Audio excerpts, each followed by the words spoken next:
Good evening, this is Journalism 101, Weekend Review, and I'm your host, Lesley Cornett. People on the East Coast may be able to sleep a little sounder this evening because a rape suspect has been arrested. For nearly 14 years, people have feared for their safety because a man, also known as the East Coast Rapist, has allegedly stalked and attacked women in 4 different eastern states. Aaron H. Thomas of Connecticut is a suspect in the case. Police and investigators have linked DNA evidence found from 12 previous victims to support these related crimes. Officials are now searching for more evidence and have some striking information that additionally links Thomas to such offenses. Thomas's home in the 1990s was centrally located, where several attacks were reported. Years later, when Thomas moved, the rape reports shifted and were said to have taken place in his new neighborhood. 39-year-old Thomas will continue to be a suspect as police believe that he may be the man behind 17 attacks. In local news, police at the University of Kentucky are trying to inform students of the importance of being responsible as they cheer on the Cats to ensure the community's safety. UK Police Chief Joe Monroe told reporters that he was expecting nearly 20,000 people to be celebrating. Because that many people will be celebrating and carousing before and after the game, there will be approximately 120 officers from Lexington Police Department monitoring the community. Police will be on the lookout for criminal behavior, particularly hazardous activities like setting fire to couches. They fear that flames may spread to buildings or other premises which could potentially endanger students and community members. 3 weeks after the devastating tsunami in Japan, the Japanese Coast Guard was able to rescue a surviving dog after it washed out to sea. After trying to retrieve the dog from a house roof to safe land soon after the earthquake, the team was unable to capture the frightened animal. The Coast Guard did not give up. They later sent a boat to rescue the dog that was later described as emaciated but alive.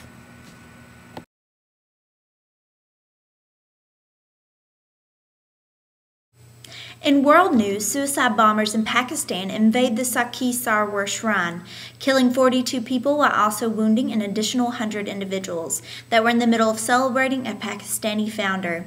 Islamist militant groups detest these celebrations that edify and support ancient adherents of Sufism, and entered with explosive vests into the shrine. Not all bombers were killed. Some were arrested before the attack, and one bomber's vest only partially exploded, leaving him injured. Emergency personnel Natit Hayak reported that 20 people were currently in critical condition, not to mention the 19 men, 14 women, and 9 children that were instantly killed. Those particular shrines are visited every year by crowds of Pakistanis. On the day of this tragedy, there was thousands of people in attendance, paying tribute to Sakhi Sarwar. The government will continue to try and keep militant extremists from these shrines in the future so that Pakistani Muslims will be able to visit, celebrate, and worship freely. In southeast Kentucky, 6 people were rescued from a home that was making methamphetamine. Police were investigating the home in Wayne County early Saturday morning. After entering the home of Billy R. Ray, officials recognized a chemical smell. As police continued to investigate, they noticed smoke seeping from one end of the house. After proceeding to venture to one side of the trailer, they caught 5 suspects in the bedroom. The firefighter on the scene then removed the 6th person from the smoking house. The 6 Wayne County residents were arrested and charged with arson and tampering with physical evidence. Many Americans may be wondering about the latest news on television superstar Charlie Sheen. Recently, Sheen was booed on the inaugural stage show in Detroit, Michigan, and last night some of his 2.5 Men fans were there. Sheen was in Detroit's Fox Theater for his variety show, My Violent Torpedo of Truth, Defeat is Not an Option, which is touring in 20 cities nationwide. The purpose of this tour is to appease his audience with a show that centered on a question and answer section, beginning with a long rant and following with a rapper's commentary. The audience, however, did not react the way Sheen had envisioned. At one point, she made a comment about how it was appropriate to talk about crack cocaine in Detroit because that was a long-lasting problem, which was followed by a loud string of boos. Though Sheen makes jokes about these serious issues, fans are taking his actions very seriously.